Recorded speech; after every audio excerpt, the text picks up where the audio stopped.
Good morning. আজকে মূর্তি নদীর তীরে বনানী রিসর্টের থেকে আপনাদের স্বাগত। আজকে হচ্ছে 5 ডিসেম্বর শুক্রবার। এখন বাজে এক্স্যাক্টলি আমি টাইম বলছি, এখন বাজে 5:55। বাইরেটা দেখুন,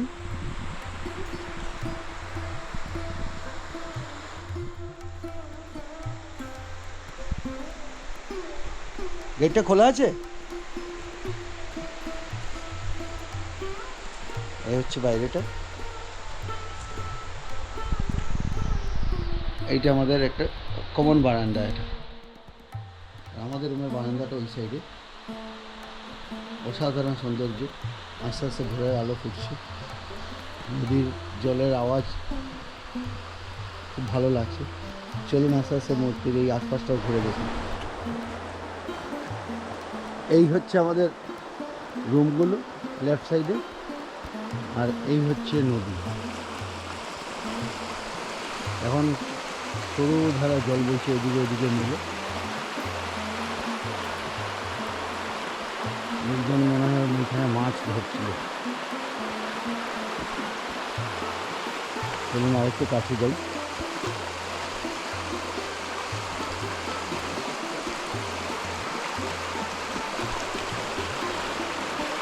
নদীর জলের কুলকুলো আওয়াজটাও দেখি।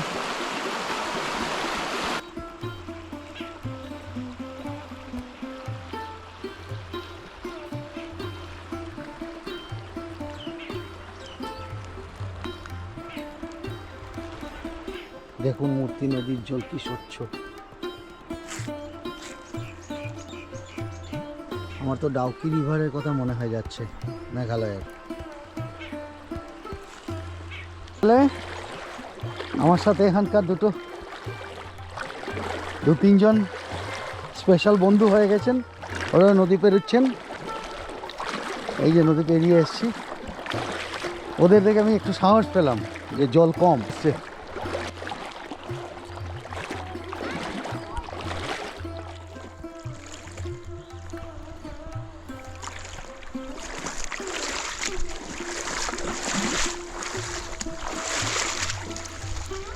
এই এখানে হরপা বান টান আছে না তো? হরকা বান দেখুন এই জায়গাটা। ও অসাধারণ।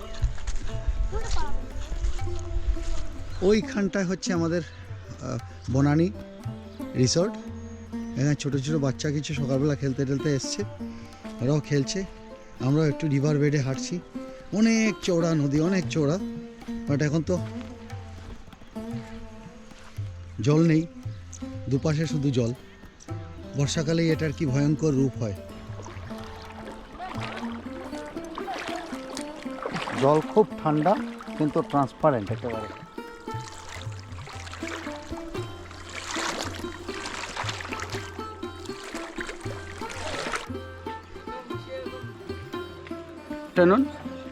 আমরা গতকালকে এই মূর্তি বনানী ইকো ট্যুরিজম সেন্টারে উঠেছি। এটা হচ্ছে জলপাইগুড়ি ফরেস্ট কর্পোরেশন ডিভিশনের আন্ডারে পড়ে। এই হচ্ছে তার এন্ট্রি গেট। আমরা এই দিক থেকে এসে এই রাস্তাটা সোজা ওইদিকে চলে গেছে, বেরিয়ে আবার লাটাগুড়ি হাইওয়েতে। আমরা এইটা দিয়ে ঢুকছি। এবার প্রপার্টিটা আপনাদের পুরো দেখিয়ে দিই। এটা হচ্ছে ওদের চার্ট, ফোন নাম্বার সব এখানে আছে।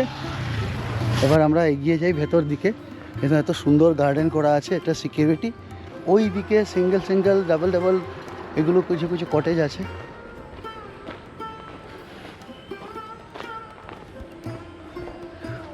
এপাশে রাস্তাটা চলে গেছে। আর এই হচ্ছে এটা, এই রিসর্টটা হচ্ছে এখানকার সবচেয়ে পুরনো বনানী। এটা হচ্ছে সবচেয়ে পুরনো রিসর্ট। অসাধারণ সুন্দর গার্ডেন। ঠিক এই গাড়িটা, লাল গাড়িটা দেখতে পাচ্ছেন, ঠিক তার পেছনেই নদী। আর এই হচ্ছে মেইন বিল্ডিং। এই হচ্ছে রিসেপশন এরিয়া। আমরা ঢুকে গেলাম। এটা হচ্ছে রিসেপশন ডেস্ক।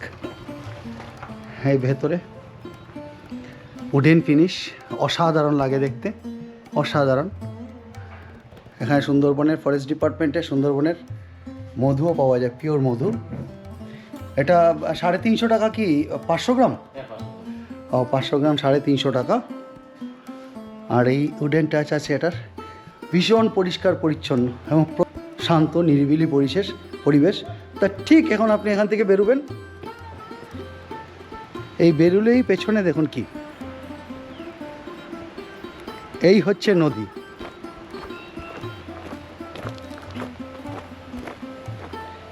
এই আপনি নদী চলে এলেন। এই গেটটা বিকেলবেলা বন্ধ হয়ে যায়, এখানে নদী চলে এলো। এই ইন্টেরিয়ার দেখুন। পরে আমি লাইট জ্বালিয়ে আবার পরে দেখাবো আপনাদেরকে সন্ধ্যের পরে। অসাধারণ। এখানে উপরে টোটাল 4টে রুম আছে। আর এই সেই ভিউ যার কথা বলছিলাম। Good morning. আজ 6 ডিসেম্বর শনিবার। আমরা এখন ধূপজোড়া বনানী রিসোর্টে আছি। ঠিক 6টা বাজে, এক্স্যাক্টলি 6টা। মালপত্র সব লোড করে দিয়েছি, গাড়ি রেডি। এখন আমরা রওনা দেবো এখান থেকে লাটাগুড়ি থেকে রাইট টার্ন নেবো গাজলডোবা ড্যাম বা ওইটা হয়ে গাজলডোবা দিয়ে আমরা ফুলবাড়ি যাব। ফুলবাড়ি থেকে আমরা ডিসাইড করব যে এগোবো কি না। মালদা অবধি আমরা যেতেই পারি আজকে, কারণ মুর্শিদাবাদে একটা ঝামেলা হওয়ার চান্সেস আছে। তো মালদা অবধি গিয়ে তারপরে আমরা ডিসাইড করবো, যদি ক্লিয়ার থাকে তাহলে এগোবো কলকাতার দিকে, আদারওয়াইজ আমরা আজকে মালদা থেকে যাব। সো এখন বেরোই এখান থেকে, আপনাদের লাটাগুড়ির এই ডুয়ার্সের জঙ্গলের আবার দেখাচ্ছি। আস্তে আস্তে সূর্য উঠছে, আমাদের গাড়ির কাজগুলো খোলা আছে। চা গাছের উপরে দেখুন মেঘের হালকা আস্তরণ। আমরা এখন লাটাগুড়ির দিকে যাচ্ছি। এই জঙ্গল গো স্লো ওয়াইল্ড লাইফ এরিয়া।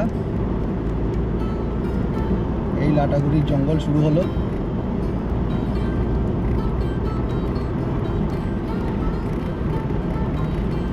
ঘন জঙ্গল। এই আবার টেম্পারেচার ডিফারেন্ট হয়ে গেল, একটু কাছে শট করে ফগ ধরে নেয়। বেশ, ওই দেখো ময়ূর চলছে। গোপ্রোতে উঠছে পুরোটা, নাচানাচি করেনি। একটু পেখমটা তুল।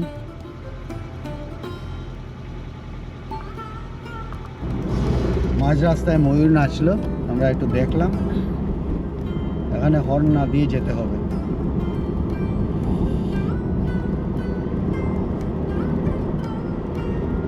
এরা সাফারিতে যাচ্ছে সব সামনের গাড়িগুলো। এই ডুয়ার্সের জঙ্গলের অসাধারণ সৌন্দর্য।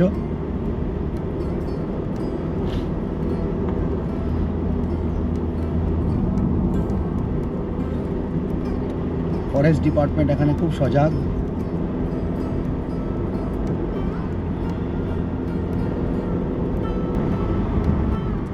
এখান থেকে ময়নাগুড়ি 19, বীরপাড়া 66, হাসিমারা 91, জলপাইগুড়ি 34, কোচবিহার 106, আলিপুরদুয়ার 107 কিলোমিটার। তো আমরা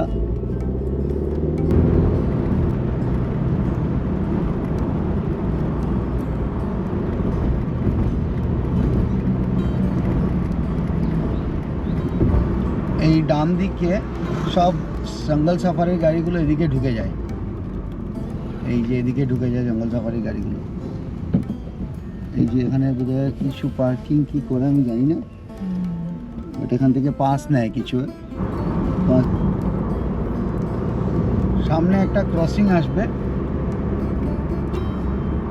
ওই ক্রসিং থেকে আমরা রাইট নিয়ে নেব গাজলডোবার দিকে। আর বাদিকে গেলে জলপাইগুড়ি সব চলে গেল। মেইন হাইওয়ে বাদিকে ঢুকে গেল, আমরা এইটা দিয়ে সোজা গাজলডোবা হয়ে বেরিয়ে যাব। এখান থেকে ক্রান্তি মোড়, আবার আরেকটা মোড় পড়বে, ক্রান্তি মোড়, গাজলডোবা, 23, শিলিগুড়ি 60 কিলোমিটার। ক্রান্তি মোড় আছে একটা, ক্রান্তি মোড় থেকে বাদিকে হবে। এটা হচ্ছে ধরলা ব্রিজ। নদীটা কি চওড়া, বাপরে, অনেকটা চওড়া। বাট গোপ্রো হয়তো ধরতে পারছে না, এইটাতে মাঝখানে অনেকটাই চড়া পড়ে গেছে ধরলা ব্রিজে। এইখান থেকে আমাদের লেফট নিয়ে নিতে হবে। এই জায়গাটা হচ্ছে মোড়টা, সোজা ক্রান্তি চলে গেল, আমরা এই গাজলডোবার দিকে লেফট টার্ন নিয়ে নিলাম।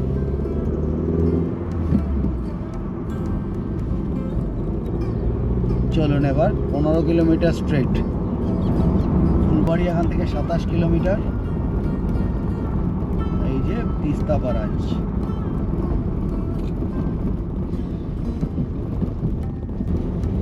এই তিস্তা বাদিকে ঢুকে গেল গিয়ে বাংলাদেশে।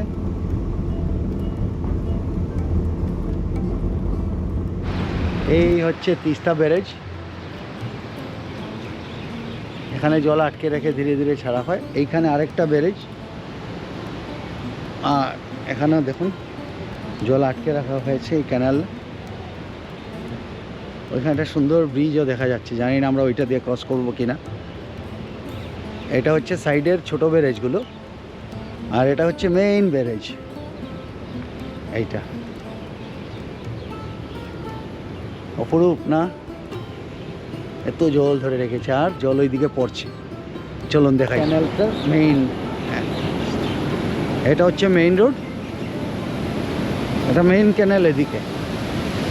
আর এই যে জল ছাড়ছে দেখুন, রে বাবা, বাপরে, কিভাবে জল যাচ্ছে দেখুন। ওইদিকে এই নদীটা সোজা গিয়ে বাংলাদেশে ঢুকে যাচ্ছে, অসাধারণ লাগছে।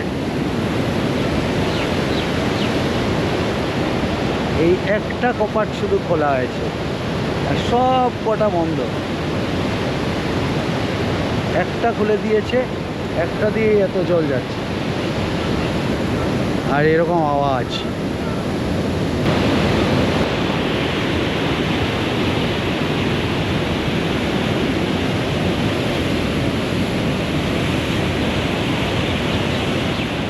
এখান থেকে আবার সেবক মোড় চলে যাওয়া যায় শিলিগুড়ি হয়ে।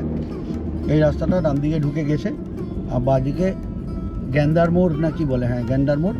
আর এই ডান দিকে গেলে এনজিপি হয়ে শিলিগুড়ি।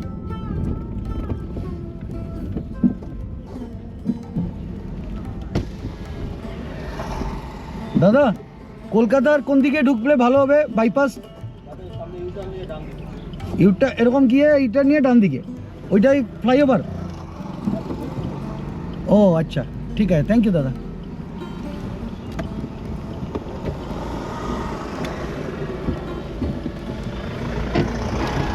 দাদা কলকাতা,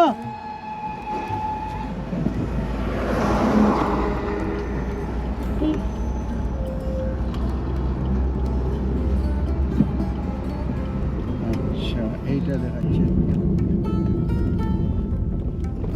এই রাস্তা এরকম খারাপ নাকি? মনে হচ্ছে একটু খারাপ রাস্তা আছে ঘোষপুকুর অবধি।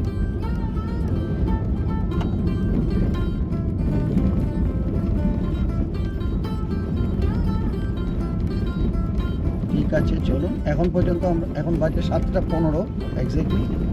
আমরা অনেকক্ষণ দাঁড়িয়েছি, ফটো তুলেছি, সব কিছু করেও আমরা টোটাল না সরি, এখন বাজে 7:50, সরি 7:50, 71 কিলোমিটার এসেছি আমরা।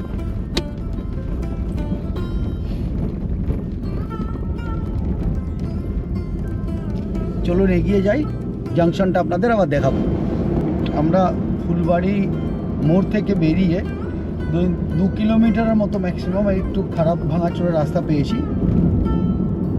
তারপরে আবার এরকম টায়ারম্যাক পেয়ে গেছি। এখন আমরা এগোতে থাকি সামনে। আবার মহানন্দা আমরা বেরোবো না? মহানন্দা তো এটা, হ্যাঁ এটা ব্যারেজ। আবার ডান দিকে আবার ব্যারেজ আছে। আচ্ছা, এটা এইদিকে 2 লেন, ওদিকে 2 লেন করে দিয়েছে, ভালো। চলুন আমরা এবার কলকাতার দিকে এগোতে থাকি। আজকে সকালের প্রথম টোল প্লাজাতে আমরা এলাম।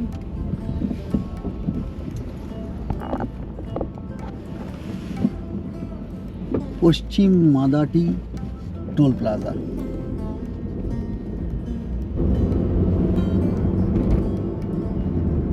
চলুন এগিয়ে যাই। ইসলামপুর এখান থেকে আর 45 কিলোমিটার মতো বাকি আছে।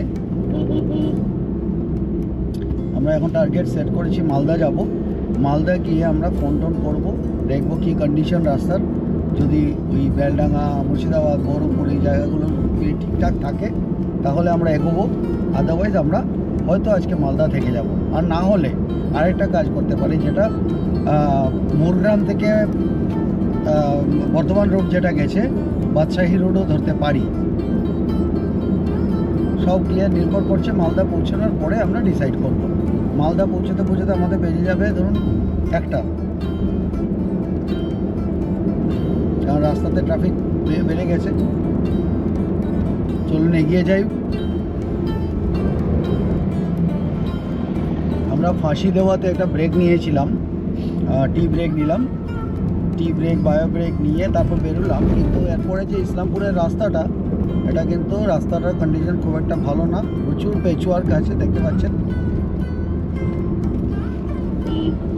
এবং খুব বাজেভাবে পেচওয়ার্কগুলো করা হয়েছে, খুব বাজেভাবে।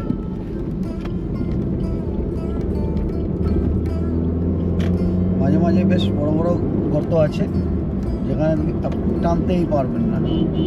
এখন বাজে এক্স্যাক্টলি 8:56। আমরা ইসলামপুর বাইপাস পেয়ে গেছি। এটা আমরা সকালবেলা থেকে এখন পর্যন্ত 135 কিলোমিটার এলাম।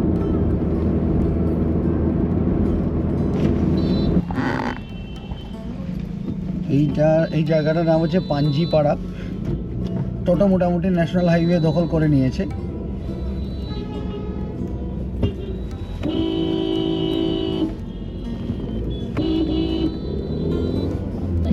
ডান দিকে, বাদিকে, সব দিকে বাজার, ন্যাশনাল হাইওয়ে। এটাই পশ্চিমবঙ্গে সম্ভব।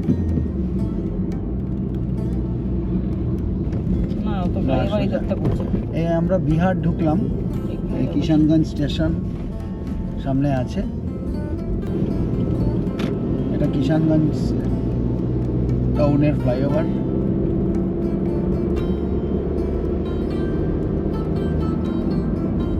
ডান দিয়ে এটা নতুন বানানো আছে।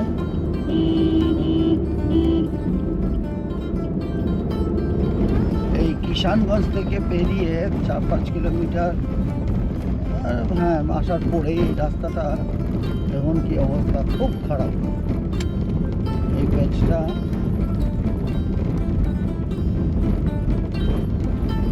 খুব খারাপ। আর সামনে আবার দেখাচ্ছে রোড ব্লক আছে, লাল হয়ে আছে।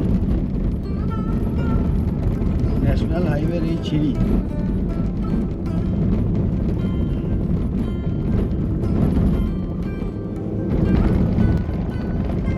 এটা রাইট সাইডের প্ল্যাঙ্কটা টুয়ার্ড শিলিগুড়ি প্ল্যাঙ্কটা কিন্তু একদম ঝকঝকে বানিয়ে রাখা। এই সাইডটা বানায়নি কেন জানি না। রাইট সাইডের প্ল্যাঙ্ক একদম ঝকঝক দেখতে পাচ্ছি, টার্মাইক বানিয়ে রেখে দিয়েছে। আর এর চক্করে গুগল বলছে লাল। এই উঠলাম একটু ভালো, লালও শেষ হয়ে গেল গুগলের। চলুন এগিয়ে যাই আবার দেখি। দেখুন ন্যাশনাল হাইওয়ের উপরে কীরকম বাজার, মূলো টুলো নিয়ে বসেছেন।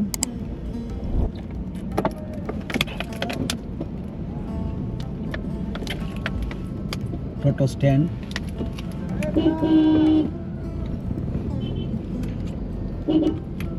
পুরো বাজার বসে আছে, হোলসেল মার্কেট, টোটো স্ট্যান্ড ফ্যান্ড সবই আছে।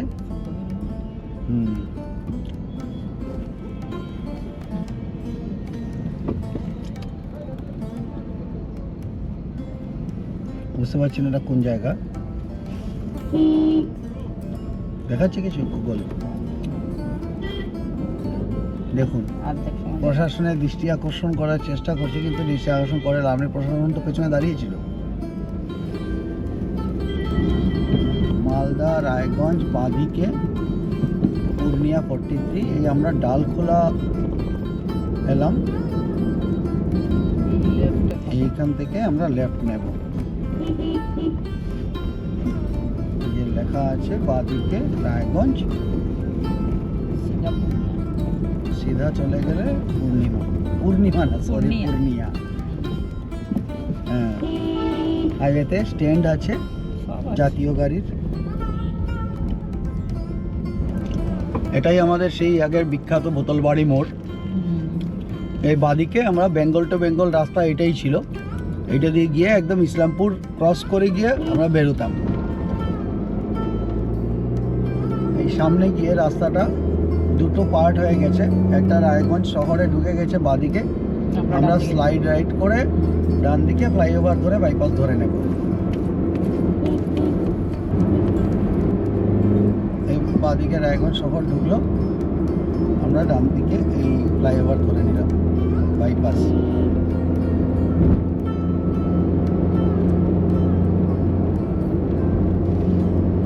এটা হচ্ছে রায়গঞ্জের ফেমাস জোড়া ব্রিজ।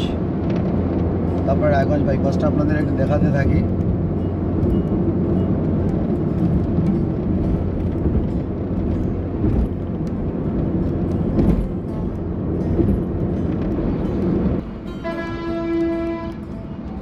আমরা এখন গাজল মোড়ে দাঁড়িয়ে আছি। 297 কিলোমিটার টোটাল ড্রাইভ করেছি। 11টা 27 বাজে। আমি সিগন্যাল তো দেখতে পাচ্ছি না, ওই ডাকছে চলো। এখান থেকে পাক্কা 30 কিলোমিটার আছে মালদা, এক্স্যাক্টলি 30 কিলোমিটার। তো আমরা এখনো ব্রেক নিইনি, একদম 12টা মাঝখানে আমরা ড্রাই ফ্রুটস খেয়ে নিয়েছি অনেকটা, বিস্কিট ড্রাই ফ্রুটস জল চলছে। এখন একদম মালদা গিয়েই আমরা ব্রেক নেব, ব্রাঞ্চ বলুন লাঞ্চ বলুন ব্রেকফাস্ট সব মিলিয়ে একটা। তারপর ওখান থেকে রোড কন্ডিশনের ভালো করে খবর নেব যে আমরা মুর্শিদাবাদ ঢুকবো নাকি আমরা ওই ইয়ে দিয়ে বেরিয়ে যাব, মুরগ্রাম থেকে মুরগ্রাম পানাগড় হাইওয়ে দিয়ে বেরোবো বা মুরগ্রাম বর্ধমান আর কি, বাদশাহী রোড দিয়ে বেরোবো কি না।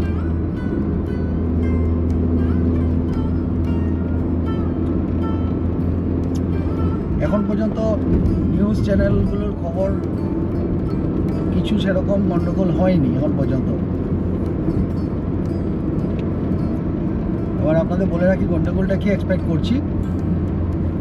আজকে 6 ডিসেম্বর বাবরি মসজিদ ধ্বংসের হয়েছিল, বাবরি মসজিদ এখানে আবার একটা প্রতিষ্ঠা করছে, সেইটা নিয়ে একটা গন্ডগোল বা একটা চাপানোতর চলছে। প্রচুর সিকিউরিটি ফোর্সেস ওখানে ডিপ্লয় করা হয়েছে যাতে কোনো দুর্ঘটনা না ঘটে, তো রাস্তা ব্লক না হয় আর কি। সো দেখা যাক, এখন আমরাও যাচ্ছি ওদিকে, ঢুকে দেখি কি হয়। বাকি মালদা একটা জিনিস আপনাদের বলে রাখি, এই জাতীয় সড়কে রাত্রিবেলা ড্রাইভ করবেন এটা অনেক বেটার। মানে এখানে এত মানে এভরি বোধহয় 4-5 কিলোমিটার পরে এখানে একটা করে এই ব্যারিকেডিং, পুরো রাস্তাটা আপনাকে স্লো স্পিডে আসতে হচ্ছে, পুরো রাস্তাটা। এটা ন্যাশনাল হাইওয়েতে এত ব্যারিকেড, যদি একটা লোক বেরোনোর সাইকেল বেরোনোর রাস্তা থাকে সেখানে একটা ব্যারিকেড লাগানো, সাইকেল বেরোবে একটা ব্যারিকেড লাগিয়ে স্লো করে দেওয়া। মোটামুটি তো সাউথ ইন্ডিয়া সেন্ট্রাল ইন্ডিয়া অনেকটা ঘুরলাম আমরা। এবার এই 34 নম্বর এই কলকাতা শিলিগুড়ি এই হাইওয়েতে এত রাত্রিবেলা আমরা যেদিন গেছিলাম অত হাইওয়ে ব্যারিকেড ছিল না, কারণ ওগুলো সরিয়ে নেয়। তো একটা লোক ঠিকই বলেছিল যে নাইট ড্রাইভ করবেন আপনি এত পাবেন না, ব্যারিকেড পাবেন না এত, কিন্তু দিনের বেলা গেলে আপনার মাথা খারাপ হয়ে যাবে। এই টোটো আর ব্যারিকেড তো এটা বেস্ট হচ্ছে রাত্রিবেলা বেরিয়ে যান, এত ব্যারিকেড আর টোটো পাবেন না। দেখুন বলতে আমরা কথা শেষ করিনি এখনো, দেখুন আরেকটা চলে এসছে, আমরা কথা শেষ করিনি কিন্তু। মানে কাটার যে একটা কথা বলে একটা জায়গায় কাট নেবো, পরে আবার ভিজুয়াল দেখাবো, সেই জায়গার আগেই আরেকটা চলে আসছে পাম্পের পাশে। তো মালদা পৌঁছে গেলাম, এখন 12টা বাজতে ঠিক 10 মিনিট বাকি।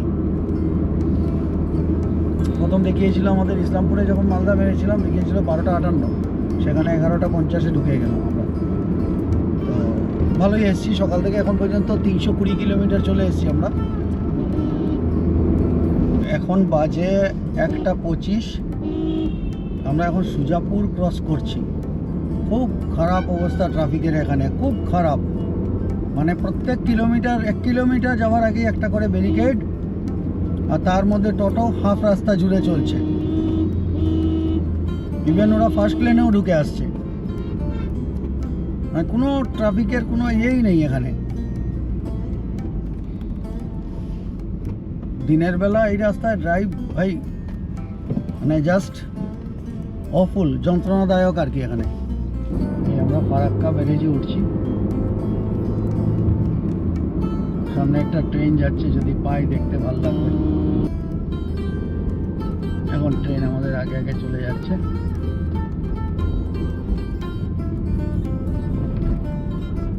ফারাক্কা দিয়ে ব্যারেজের উপর দিয়ে টোটোও চলে।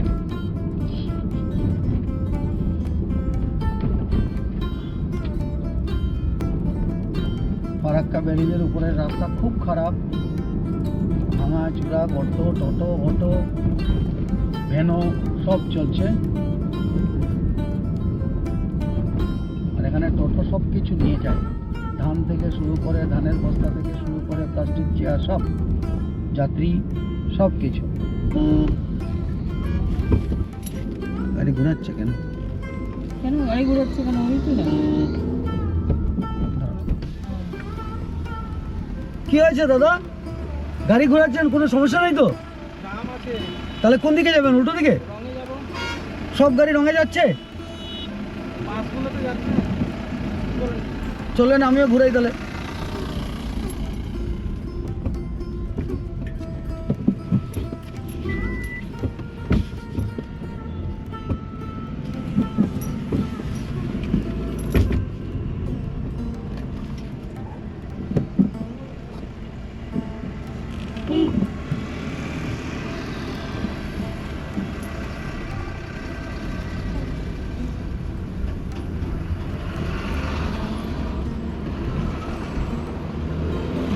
এরা এখন কোথায় যাচ্ছে? আর্মি?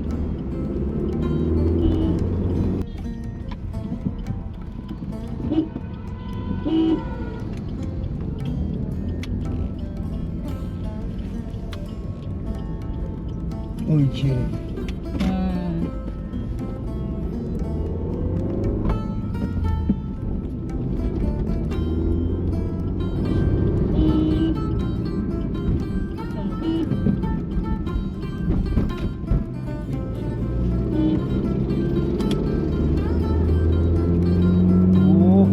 আমার এই কত লম্বা জ্যাম কাটিয়ে এলাম।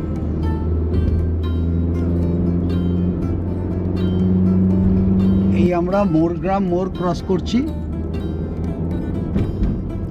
এখন বাজে এক্স্যাক্টলি 2:46।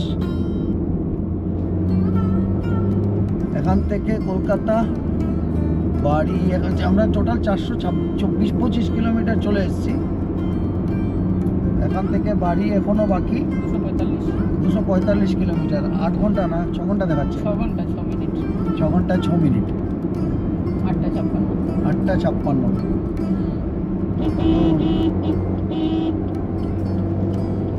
এখন আমরা বেলডাঙ্গার একটু আগে আছি, তো ট্রাফিক আমাদেরকে ঘুরিয়ে এ ফুটে করে দিল। বাঁদিকের লেনটা পুরো বন্ধ রেখেছে। ওটাতে মসজিদ, বাবরি মসজিদ ওপেনিং করবে, মানে ওপেনিং না, ভিত্তিপ্রস্তর স্থাপন নিয়ে যেটা আমরা করছিলাম, সেই জায়গাটা দিয়ে আমরা এখন ক্রস করব। তো দেখি এগিয়ে গিয়ে আপনাদেরও দেখাচ্ছি কি অবস্থা, কি দাঁড়াচ্ছে। এই হাইওয়ে ধরেছি আমরা, এটা বন্ধ করে দিচ্ছে, বলছে এই গাড়ি হচ্ছে, ওদিকেও বন্ধ করে দিয়েছে পুরোটাই।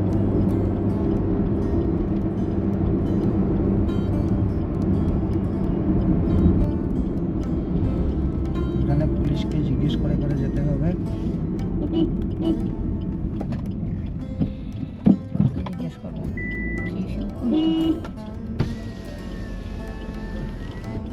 দাদা এবার কি বাদিকে যাব না এদিকে যাব?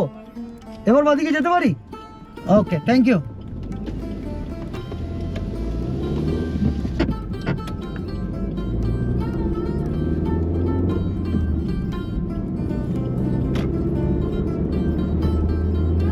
এটা বহরমপুর বাইপাস।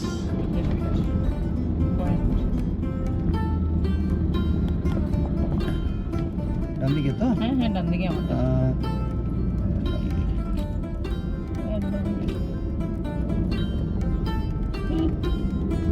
আমাদেরকে আবার ডান দিকে ঘুরিয়ে দিল। এখান থেকে বুঝলাম না, এই লেনটা আবার বন্ধ করে রেখেছে বোধ হয়। এই জাস্ট পেছনে বহরমপুর বাইপাসের ক্রসিংটা ক্রস করে চলে এলাম, পেরিয়ে এলাম আর কি শহর।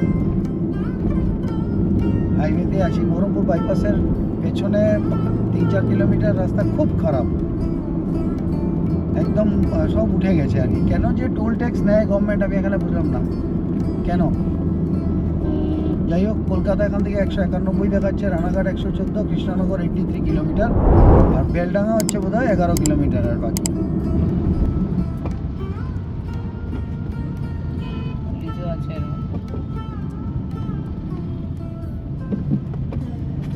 এইসব বেলডাঙ্গা থেকে ফিরছে লোকজন, আমাদের একটু দেখে দেখে যেতে হবে। বাইকগুলোকে ছেড়ে দিচ্ছি।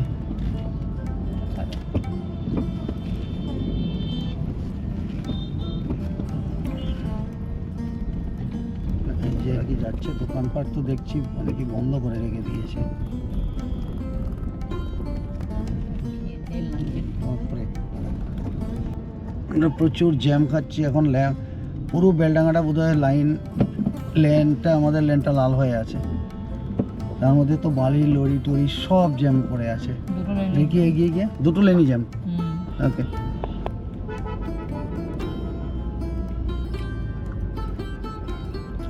ট্রেক্টর, বাসের গাড়ি যা পেয়েছি সব নিয়ে চলে এসেছি।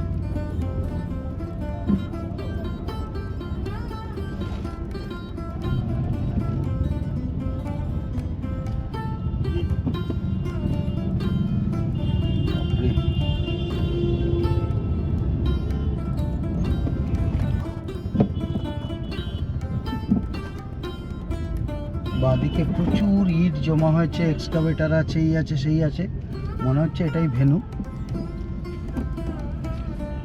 হ্যাঁ, বাদিকে ইট প্রচুর জমা হয়েছে।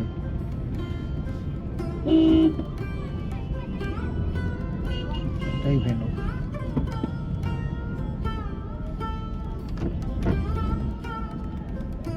যাক, এই ভেনু আমরা ক্রস করছি এখন।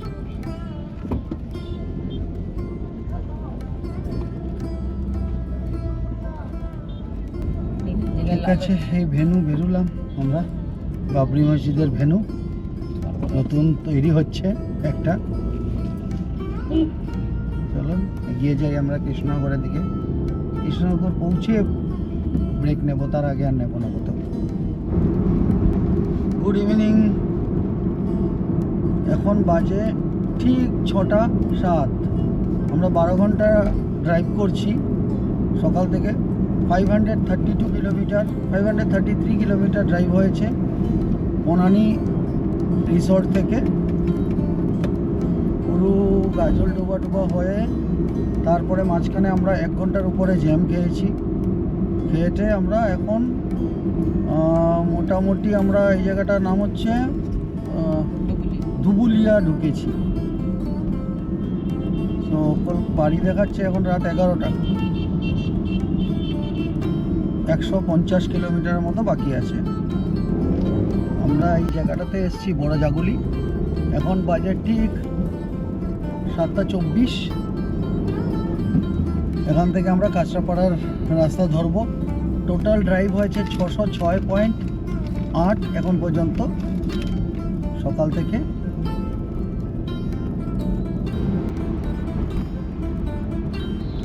এখন ঠিক 9:04 বাজে। আমরা আইটিসির সামনে মা ফ্লাইওভারে উঠছি। টোটাল ড্রাইভ এখন পর্যন্ত হয়েছে 670 কিলোমিটার। এখন এখান থেকে আরও প্রায় 15 কিলোমিটারের মতো বাকি আছে। 670 কিলোমিটার ড্রাইভ করেছি এখন পর্যন্ত। 7টা ওই ধরুন পুরোপুরি 14 ঘন্টা হয়ে গেছে, না 15 ঘন্টা হয়েছে। 6টা থেকে 9টা, 15 ঘন্টা। বন্ধুরা আমাদের এইবারের উত্তর পূর্ব ভারতের এই ট্রিপ শেষ হচ্ছে, আর মাত্র 2 কিলোমিটার বাকি বাড়ি যেতে। আমরা বাড়ি পৌঁছবো তখন এক্স্যাক্টলি 690 কিলোমিটার হবে আজকে সকালবেলা থেকে বেরিয়ে এখন পর্যন্ত। আর টোটাল ট্রিপ আমার দাঁড়ালো 2744 কিলোমিটার। এই ট্রিপ পুরো দাঁড়ালো। অসাধারণ জার্নি, অনেক জায়গা ঘুরে এসেছি আমরা। সবার আগে ধন্যবাদ দেবো দুজনকে, একটা হচ্ছে ধন্যু আর সেকেন্ড হচ্ছে আমার পাশে কো ড্রাইভার যিনি বসে আছেন। অসাধারণ পারফরমেন্স দুজনেরই, অসাধারণ পারফরমেন্স। যাই হোক, টোলটা খুব সুবিধা হয়েছে রাজমার্গ যাত্রার ওই অ্যাপটা কিনে নেওয়ায় 3000 টাকায়। আর বাকি তো টুকটাক খুচকাচ, একটাই খুচখুচ করছে, একটু বাম্পারটাতে একটা স্পট লাগিয়ে দিয়েছে গুয়াহাটিতে হোটেলের পার্কিংয়ে। বাট ঠিক আছে, এখন আমরা এইবারের মতো এই যাত্রা সাইন অফ করছি। সবাই ভালো থাকবেন, আমাদের সাথে থাকবেন, রোম অ্যান্ড স্মাইলের সাথে থাকবেন। Keep on smiling friends, keep on smiling. Take care, by.